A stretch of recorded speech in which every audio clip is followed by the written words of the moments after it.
ఈరోజు మన రాష్ట్రానికి వస్తే ఈ కొండ సభ్యులందరూ అర్థం చేసుకోవాల్సింది, ప్రధానంగా అనేక నదులున్న 3 నదులు ప్రధానంగా మనం చూస్తే కృష్ణ, గోదావరి, వంశధార, పెన్నా ఉంది. కానీ చాలా వరకు నీళ్ళు వచ్చే పరిస్థితి లేకుండా over a period of time ఉండే నీళ్ళు కూడా గోదావరి అవన్నీ శ్రీశైలంకి వచ్చిన తర్వాత ఆ ప్రాబ్లం వచ్చే పరిస్థితికి వచ్చింది.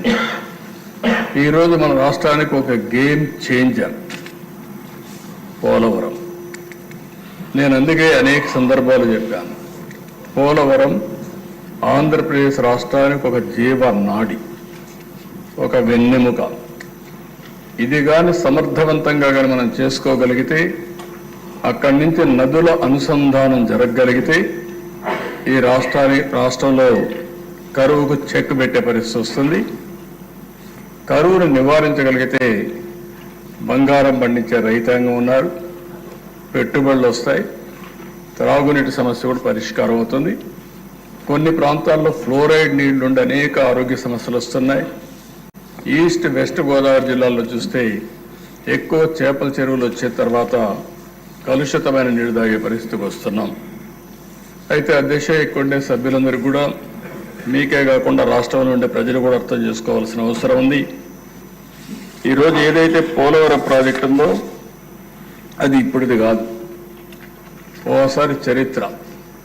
ఆ చరిత్రలో మనం చూస్తే 1941లో ప్రపోజల్ వచ్చింది. 1941లో దివాన్ బహదూర్ ఎల్ వెంకటకృష్ణ అయ్యర్, అప్పుడు చీఫ్ ఇంజనీర్ ఇరిగేషన్, అతను ఒక ప్రపోజల్ పెట్టాడు. ఒక స్టోరేజ్ రిజర్వాయర్ ఇక్కడ వస్తే బాగుంటుంది, గోదావరి పైన రావాలి అని ఆలోచించి ప్రిలిమినరీ ఇన్వెస్టిగేషన్ 42-44లో చేశాడు. అప్పట్లో ఒక జీవో కూడా ఇష్యూ చేశారు. ఆ జీవో ప్రకారం ఫర్దర్ ఇన్వెస్టిగేషన్ తొలిసారి మీరు చూస్తే 170 అడుగులు ఎత్తి పెట్టాలని, ఆ నుంచి 208 అడుగులు కూడా పెట్టాలని. దీనివల్ల 340 నుంచి 700 టీఎంసీ నీళ్లు పోలవరంలో, పేరు కూడా అప్పుడు పోలవరం కాదు, అక్కడ రిజర్వాయర్ నీళ్లు ఉంటాయని చెప్పి ఒక అవగాహనకు వచ్చారు. 75 నుంచి 150 మెగావాట్ల పవర్ ఉత్పత్తి చేయొచ్చు అనుకున్నారు. పేరు కూడా రామపాద సాగర్ని సైట్ని ఐడెంటిఫై చేసి అక్కడ ఈ ప్రాజెక్టు కట్టాలని చెప్పి ఆ రోజు నిర్ణయించారు. కడాన దిశ ఈ ప్రాజెక్టుని గోవిందరాజు అయ్యంగారని 5-6 ఆగస్టు 1947లో ఇవన్నీ కూడా కన్సల్టెంట్గా ఉండి ఇవన్నీ ఎస్టాబ్లిష్ చేసి ఇది ఫీజిబిలిటీ ఉంది, selection of site for dam is the best available site అని ఫైనలైజ్ చేశారు. ఆ రోజు కానీ ఇప్పుడు వచ్చినట్టు పోలవరం పూర్తయిన అధ్యక్ష SSR 47-48 ప్రకారం 129 కోట్లు, ఈరోజు 55,000 కోట్లు. అంటే ఆ రోజు ఈ ప్రాజెక్ట్ అయిపోయింటే రాష్ట్రం ఎంత సువిష్టమయ్యేదో, ఎంత అభివృద్ధి అయ్యేదో ఒక ఉదాహరణ మాత్రం. అది అయిన తర్వాత దిశ చాలా సమస్యలు వచ్చాయి, కానీ అందరూ మర్చిపోయాం. స్వాతంత్రం వచ్చింది, రాష్ట్రం వచ్చింది, మళ్ళా రాష్ట్రం కలిసింది, రాష్ట్రం విడిపోయింది. ఎన్ని జరిగినా కూడా అప్పట్లో ఎవరూ పట్టించుకోకుండా 15/5/1981లో మాత్రం అంజయ్య గారు ఫౌండేషన్ వేశారు. ఫౌండేషన్ వేసి ఆయన ఫౌండేషన్ మాత్రం వేశాడు, కానీ ప్రాజెక్ట్ ఏమి స్టార్ట్ చేయకపోతే రాజశేఖర్ రెడ్డి వచ్చిన తర్వాత దాన్ని ఎన్ని ఇబ్బందులు పెట్టాలో అన్ని ఇబ్బందులు పెట్టి అస్తవ్యస్తం చేసి ప్రాజెక్ట్ని ఇది అసాధ్యమనే పరిస్థితికి వచ్చారు. మొట్టమొదటిసారి దిశ రాష్ట్ర విభజన జరిగిన తర్వాత హైదరాబాద్ ఇన్కమ్ తెలంగాణకు వెళ్తుంది, ఆంధ్రప్రదేశ్కి ఆదాయం లేదు. కాబట్టి ఈ ఆదాయం రావాలంటే కొన్ని అనౌన్స్ చేయాలనే ఉద్దేశంతో పోలవరాన్ని ఒక నేషనల్ ప్రాజెక్టుగా అనౌన్స్ చేశారు. ఈరోజు హైదరాబాద్ ఉంది అధ్యక్ష, నాలెడ్జ్ ఎకానమీకి చిరునామా. ఈరోజు దాన్ని ఒక ఆదర్శంగా చేశాం. అలాంటి రాష్ట్రానికి అక్కడ ఇచ్చినప్పుడు దీనివల్ల మనకు పూర్తిగా ఫలితాలు రాకపోయినా ఇక్కడి నుంచి శ్రద్ధ పెట్టాలనే ఉద్దేశంతోనే ఆ రోజు నేను ఒకటే ఆలోచించా. ఒకటి అమరావతి, రెండు పోలవరం. ఈ రెండు మనకు రెండు కళ్ళుగా తీసుకుపోవాలనే ఉద్దేశంతోనే రెంటిపై కూడా శ్రద్ధ పెట్టాం. మూడోది, ఆంధ్రప్రదేశ్కు ఉండే పెద్ద అవకాశం సీ కోస్ట్. పోర్ట్ లెడ్ ఎకానమీకి ముందుకు పోతే బ్రహ్మాండంగా అభివృద్ధి అవుతామనే ఉద్దేశంతో ఈ మూటిపైన కూడా దృష్టి పెట్టి ఒక పక్క పెట్టుబడులు, ఒక పక్క అమరావతి, ఇంకొక పక్క పోలవరం ద్వారా నదుల అనుసంధానానికి మనం ముందుకు పోయాము. అయితే అధ్యక్ష, ఆ రోజు నేను ముఖ్యమంత్రి అవుతానే, అంటే రిజల్ట్స్ వచ్చాయి, క్లియర్గా మెజారిటీ వచ్చింది. కేంద్రంలో 14లో నరేంద్ర మోడీ గారు ప్రధానమంత్రి అయ్యారు. ఎన్డీఏలో పార్ట్నర్స్గా ఉన్నాం. నేను ఆ రోజు ఢిల్లీ పోయినప్పుడు నా అనుభవంతో ఒకటి ఆలోచించాను, నాకు నాలెడ్జ్ ఉంది కాబట్టి. పోలవరాన్ని నేషనల్ ప్రాజెక్టుగా అనౌన్స్ చేశారు. ఇందులో ముంపుకు గురయ్యే 7 మండలాలని తెలంగాణ రాష్ట్రంలో పెట్టారు. అంటే తెలంగాణ రాష్ట్రంగానే ఒప్పుకోకపోతే పోలవరం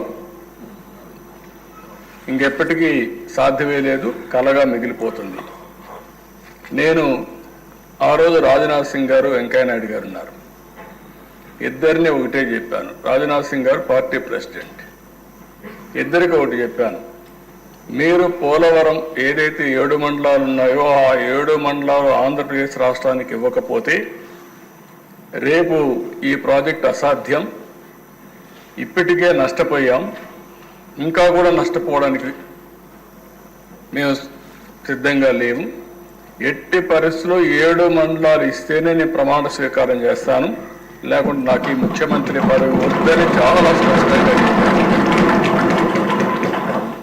ఆ రోజు అధ్యక్ష, మామూలుగా పార్లమెంట్ కానీ అసెంబ్లీ కానీ ఏం చేస్తామంటే ముందు మంత్రివర్గం, దెన్ ఎమ్మెల్యేలు ప్రమాణ స్వీకారం, దెన్ రెగ్యులర్ బిజినెస్ స్టార్ట్ అవుతుంది.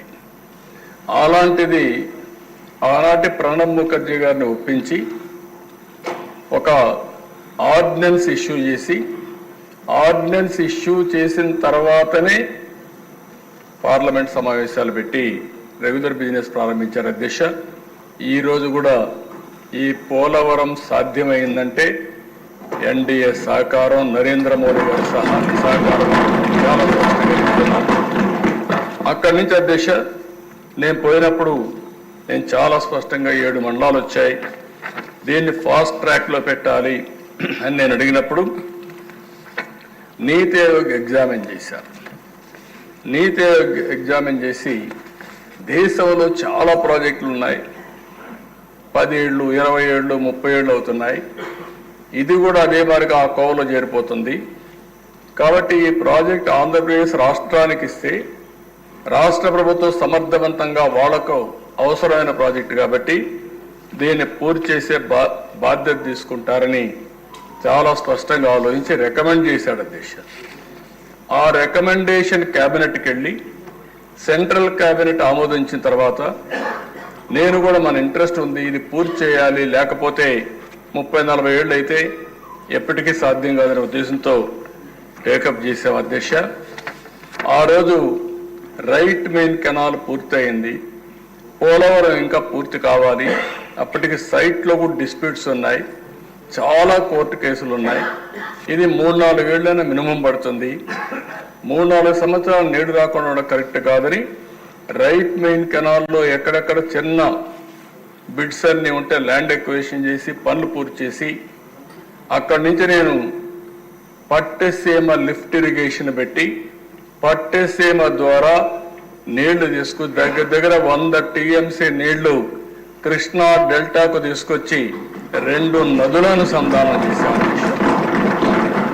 కృష్ణా డెల్టా ఒక విచిత్రమైన పరిస్థితి.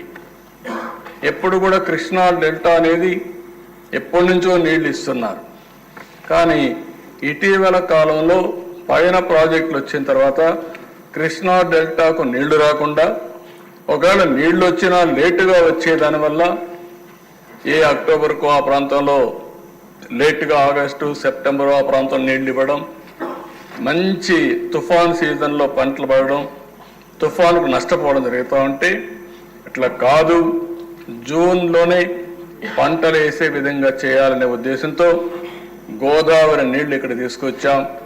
గోదావరిలో ఒక మాట అడిగారు, మీరు మాకు నీళ్లు లేకుండా తీసుకుపోతే అప్పుడు కూడా రాజకీయం చేశారు అధ్యక్ష. ఈ వైఎస్ఆర్ కాంగ్రెస్ పార్టీ రాజకీయం చేసింది, వాళ్ళ మనుషుల ద్వారా వ్యతిరేకిస్తే చాలా స్పష్టంగా ఈ లెవెల్కి వచ్చిన తర్వాతనే నీళ్లు లిఫ్ట్ చేస్తామని అక్కడ చెప్పి ప్రజల్ని కన్విన్స్ చేసి మెప్పించి పట్టిసీమ ద్వారా నీళ్లు తీసుకొచ్చాం అధ్యక్ష. అది ఆ రోజు చేసిన విధానం. ఎమ్మెల్యేస్ ఉన్నారు, అందరినీ పెట్టి చేశాం. ఇక్కడ వచ్చిన నీళ్ల దిశ పట్టిసీమ 1 yearలో పూర్తి చేశాం. అక్కడి నుంచి నీళ్లు వస్తే ఆ నీళ్లు పొదుపు చేసి శ్రీశైలంలో రాయలసీమకు నీళ్ళు ఇచ్చాం. ఈరోజు రాయలసీమలో పండ్ల తోటలు వచ్చాయంటే ఒకప్పుడు నాకు ఆలోచిస్తే అనిపిస్తున్న దిశ ఓసారి చరిత్రలో ఈ మాదిరిగా ఉంటాయి.